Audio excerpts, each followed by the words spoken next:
ഇന്ന് നമ്മൾ മനുഷ്യപരിണാമത്തെ, പ്രത്യേകിച്ച് മനുഷ്യ മസ്തിഷ്കത്തിന്റെ വളർച്ചയെ ഫോസിൽ തെളിവുകളും ജനിതക പഠനങ്ങളും ശാസ്ത്രീയ കണ്ടെത്തലുകളും അടിസ്ഥാനമാക്കി വിശദമായി പരിശോധിക്കുകയാണ്. ഇതൊരു അനുമാനകഥയല്ല. നിരവധി തലയോട്ടി ഫോസിലുകൾ, അസ്ഥികൂടങ്ങൾ, കല്ലുപകരണങ്ങൾ, DNA വിശകലനങ്ങൾ എന്നിവ ചേർന്നാണ് ഈ ചിത്രം രൂപപ്പെട്ടത്. ഏകദേശം 30 ലക്ഷം വർഷങ്ങൾക്ക് മുമ്പ് ആഫ്രിക്കയിൽ ജീവിച്ചിരുന്ന ഓസ്ട്രലോപിഥെക്കസ് ആണ് മനുഷ്യരിലേക്കുള്ള പരിണാമരേഖയിലെ പ്രധാന ഘട്ടങ്ങളിൽ ഒന്ന്. 1974 എത്യോപ്യയിൽ കണ്ടെത്തിയ ലൂസി എന്നറിയപ്പെടുന്ന ഓസ്ട്രലോപിഥെക്കസ് അഫേറൻസിസിന്റെ അസ്ഥികൂടം ഇരുകാലിൽ നടന്നിരുന്നുവെന്ന് വ്യക്തമായി തെളിയിച്ചു. അതിന്റെ തലയോട്ടിയുടെ അകത്തെ വലിപ്പം ഏകദേശം 400 മുതൽ 450 ഘന സെന്റിമീറ്റർ വരെയായിരുന്നു. ഇത് ഇന്നത്തെ ചിമ്പാൻസികളുടെ മസ്തിഷ്ക വലിപ്പത്തോട് സാമ്യമുള്ളതാണ്. എന്നാൽ കാലെല്ലുകളുടെ ഘടനയും ചെറുതായിരുന്ന കുനിഞ്ഞ ചന്തിയും ഇവർ നേരെ നടക്കാൻ അനുയോജ്യമായിരുന്നുവെന്ന് തെളിയിക്കുന്നു. ഏകദേശം 24 ലക്ഷം വർഷങ്ങൾക്ക് മുമ്പ് ഹോമോ ഹബെലിസ് പ്രത്യക്ഷപ്പെട്ടു.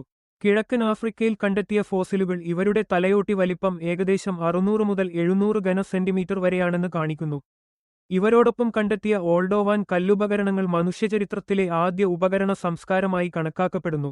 കല്ല് ഉദ്ദേശപൂർവം തകർത്ത് മൂർച്ചയുള്ള വശമുണ്ടാക്കിയിരുന്നതാണ് ഈ ഉപകരണങ്ങൾ തെളിയിക്കുന്നത്.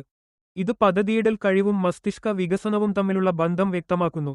ഏകദേശം 18 ലക്ഷം വർഷങ്ങൾക്ക് മുമ്പ് ഹോമോ എറക്ടസ് രൂപപ്പെട്ടു.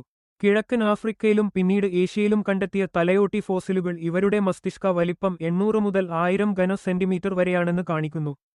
ടുർക്കാന ബോയ എന്നറിയപ്പെടുന്ന ഒരു പൂർണ്ണ അസ്ഥികൂടം ഇവർ മനുഷ്യരോട് ഏറെ സാമ്യമുള്ള ശരീരഘടന കൈവരിച്ചിരുന്നുവെന്ന് തെളിയിക്കുന്നു. ഇവരോടൊപ്പം കണ്ടെത്തിയ അച്യൂലിയൻ കൈക്കത്തികൾ കൂടുതൽ സങ്കീർണമായ ഉപകരണ നിർമ്മാണശേഷി തെളിയിക്കുന്നു. കൂടാതെ ചില സ്ഥലങ്ങളിൽ കണ്ടെത്തിയ ചുട്ട അസ്ഥികൾ തീയുടെ നിയന്ത്രിത ഉപയോഗത്തെ സൂചിപ്പിക്കുന്നു. ഏകദേശം 4 ലക്ഷം വർഷങ്ങൾക്ക് മുമ്പ് ഹോമോ ഹൈഡൽബർഗൻസിസ് എന്ന ഇടനിലയിനം യൂറോപ്പിലും ആഫ്രിക്കയിലും പ്രത്യക്ഷപ്പെട്ടു.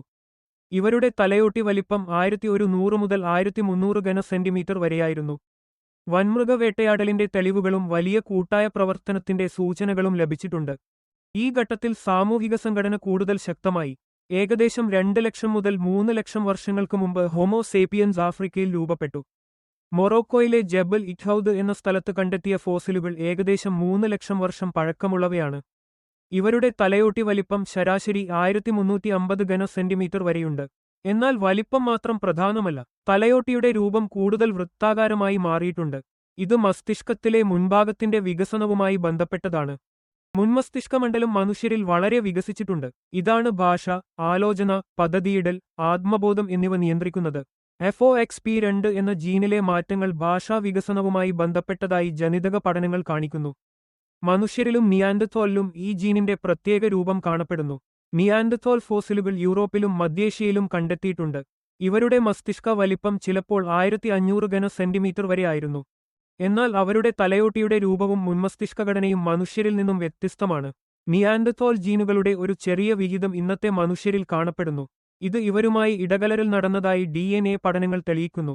ഏകദേശം 70,000 വർഷങ്ങൾക്ക് മുമ്പ് മനുഷ്യരിൽ പ്രതീകാത്മക ചിന്ത ശക്തമായി.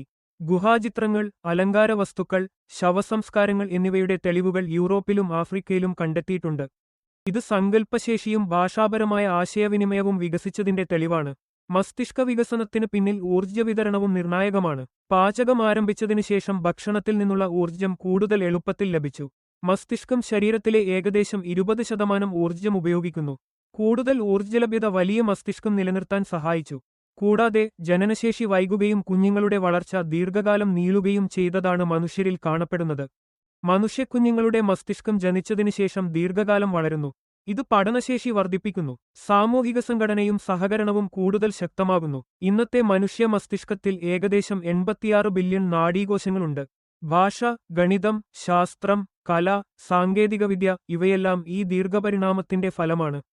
30 ലക്ഷം വർഷങ്ങൾക്ക് മുമ്പുള്ള ചെറിയ മസ്തിഷ്കമുള്ള ഒരു പൂർവ്വജനത്തിൽ നിന്ന് ഇന്ന് ബഹിരാകാശം അന്വേഷിക്കുന്ന മനുഷ്യനിലേക്കുള്ള ഈ യാത്ര ഫോസിൽ തെളിവുകളും ജനിതക പഠനങ്ങളും ഉപകരണ സംസ്കാരവും ചേർന്നാണ് തെളിയിക്കുന്നത്. മനുഷ്യപരിണാമം ഒരു ശാസ്ത്രീയ സത്യമാണ്. ഓരോ ഫോസിലും ഓരോ കല്ലുപകരണവും നമ്മുടെ കഥയുടെ ഒരു ഭാഗം തെളിയിക്കുന്നു.